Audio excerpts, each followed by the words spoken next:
Hello friends, welcome to my রিম্পার সোনার সংসার। আজকে আমি একটা স্পেশাল ভেজ চাউমিন বানাবো। প্রথমে আমি গরম জল করে নেব। জলটা ভালো করে ফুটিয়ে নিয়ে এর মধ্যে নুন দিয়ে দেব। তারপর চাউ চাউ দিয়ে 1 থেকে 2 মিনিট নাড়িয়ে চাড়িয়ে নামিয়ে নেব। তারপর ঠান্ডা জল দিয়ে ধুয়ে এর মধ্যে তেল দিয়ে দেব।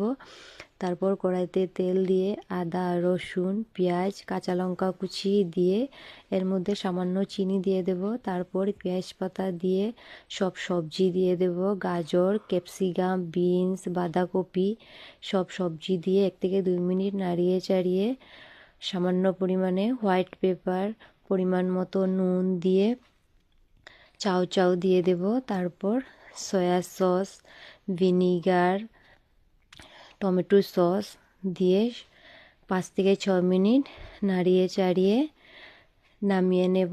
তারপর হয়ে গেল আমার স্পেশাল